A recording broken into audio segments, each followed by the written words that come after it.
Bismillahirrahmanirrahim. Assalamualaikum warahmatullahi wabarakatuh. Hai teman-teman semua, apa kabar pagi hari ini? Mudah-mudahan dalam keadaan sehat walafiat. Teman-teman, udah selesai beraktivitas belum? Mudah-mudahan pagi ini teman-teman sudah mandi, melakukan aktivitas wajib pada pagi hari ini.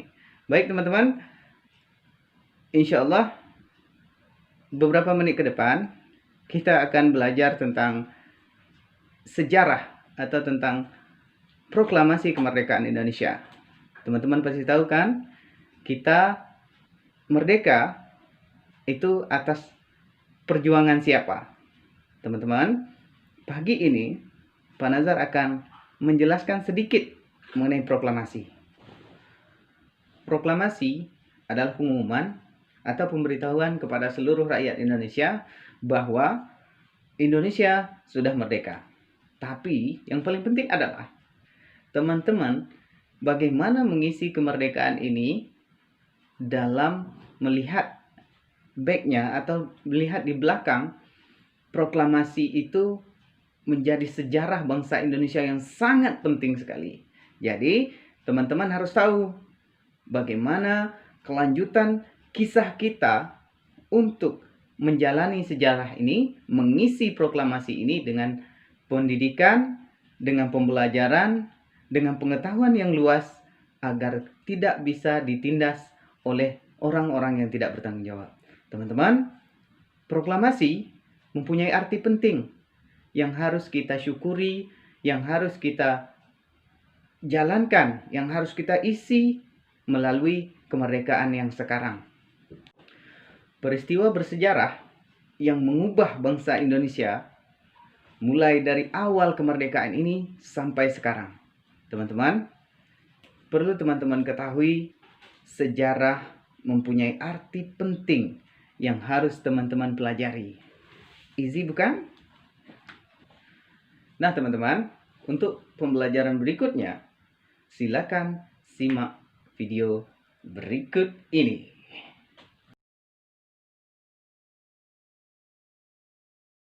Halo teman-teman, salam Neobi. Ada 3 hal yang perlu kita ingat tentang persiapan kemerdekaan Indonesia. Pertama, perumusan dasar negara. Di bab sebelumnya, kita sudah mempelajari bahwa Jepang ingin mengambil hati rakyat Indonesia untuk membantu mereka dalam Perang Asia Timur Raya atau Perang Pasifik. Nah, untuk mengambil hati rakyat Indonesia, Jepang melakukan hal-hal berikut ini. Jepang membentuk badan penyelidik usaha-usaha persiapan kemerdekaan Indonesia, disingkat BPUPKI atau Dokuritsu Jumbi Kosakai. Selain itu, Jepang juga mempersiapkan Lembaga Latihan Nasional atau Kenkuko Gakuin untuk melatih dan mendidik pemimpin negara yang baru. Yang terakhir, Jepang memperluas pembicaraan tentang kemerdekaan Indonesia. BPUPKI itu apa ya? Yuk kita cari tahu. BPUPKI adalah Badan Penyelidik Usaha-usaha Persiapan Kemerdekaan Indonesia. Dalam bahasa Jepang, BPUPKI disebut Dokuritsu Jumbi Kosakai. BPUPKI dibentuk pada tanggal 29 April 1945. Diketuai oleh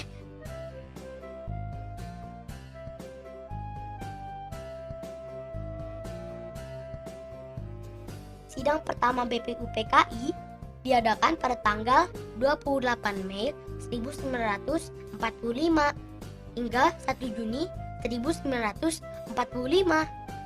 Pada sidang ini, Soekarno membacakan pidatonya tentang dasar negara. Nah, pidato itulah yang menjadi asal mula Pancasila.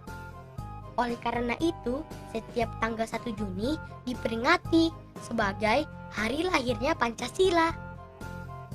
Sebelum sidang pertama selesai, dibentuklah panitia kecil yang bertugas untuk menampung saran, usul gagasan dari seluruh anggota BPU PKI.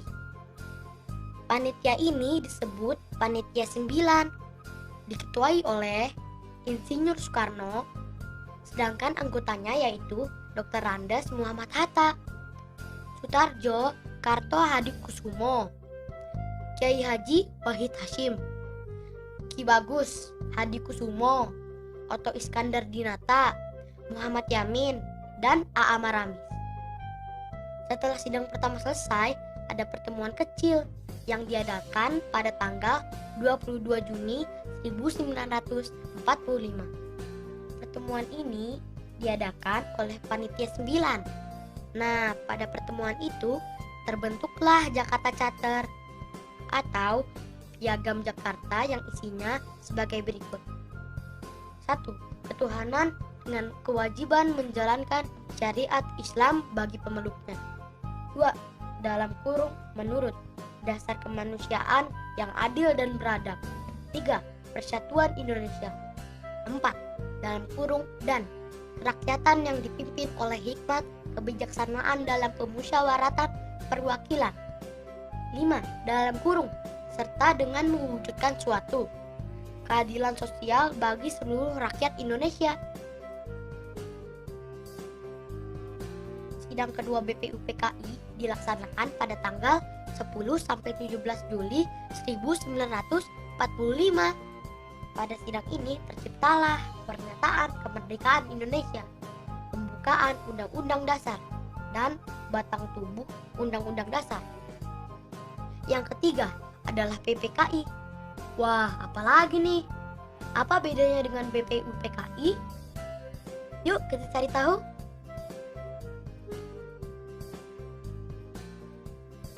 Setelah semua tugas selesai, BPU PKI pun dibubarkan pada tanggal 7 Agustus 1945. Sebagai gantinya dibentuklah PPKI, kependekan dari Panitia Persiapan Kemerdekaan Indonesia. Dalam bahasa Jepang, PPKI disebut Dokiritsu Jumbi Linkai. Pada tanggal 18 Agustus 1945, satu hari setelah kemerdekaan Indonesia, PPKI mengadakan rapat dan membuat ketetapan berikut ini. 1. Menetapkan Undang-Undang Dasar 1945 sebagai Undang-Undang Dasar Negara Kesatuan Republik Indonesia. 2. Insinyur Soekarno dan Dr. Andes Muhammad Hatta sebagai Presiden dan Wakil Presiden. 3. Pembentukan Komite Nasional Indonesia sebagai pembantu presiden. Nah, itu tadi beberapa hal yang perlu kita ingat. Diingat-ingat ya. Be smart, be happy. Nah, udah pada tahu kan bagaimana proses proklamasi dilaksanakan? Baik teman-teman, mudah-mudahan pembelajaran ini bermanfaat bagi kita semua dan teman-teman siap untuk mengikuti pembelajaran selanjutnya. Dari Pak Nazar, mohon maaf kalau ada kesalahan. Terima kasih. Wassalamualaikum warahmatullahi wabarakatuh.